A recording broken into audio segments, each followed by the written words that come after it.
Paper தானே படிக்க சொன்னார், வேற எதுவும் சொல்லி பேப்பர் படிச்சிங்கன்னா தான் அந்த தெரியும்னு சொன்னார். இதெல்லாம் ஆட்டோ எஃப்சி பண்ணாக்கா 3000 ரூபா 2000 ரூபா 4000 ரூபா கேட்பாங்க. இப்போ வெறும் ஆஃபீஸில் போக 350 ரூபா 400 ரூபா கொடுத்தா போதும், எஃப்சி பண்ணிடுறாங்க. இதுக்கு முன்னே ஆட்சியாளர்கள் என்ன வச்சுட்டு போயிருக்காங்க. நீங்க வச்சுட்டு போனா தானே இருக்கிறத வச்சு ஏதாவது செய்ய முடியும். விஜய் சிஎம் ஆகி வந்து அதுக்கப்புறமே கஜானாவை சேகரித்து அதில் இருக்கிற காசு வருவாயெல்லாம் வர வச்சு அதுக்கப்புறம் தான் பட்ஜெட் போடுறாங்க.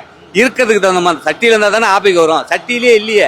நீங்கள் வந்தவொடனே உடனே செஞ்சுருவாங்களா? எல்லாம் லஞ்சம் கிடையாது. மெயினாக முந்தையெல்லாம் ஆட்டோ எஃப்சி பண்ணாக்கா 3000 ரூபா 2000 ரூபா 4000 ரூபா கேட்பாங்க. இப்போ வெறும் ஆஃபீஸில் போக 350 ரூபா 400 ரூபா கொடுத்தா போதும், எஃப்சி பண்ணிடுறாங்க.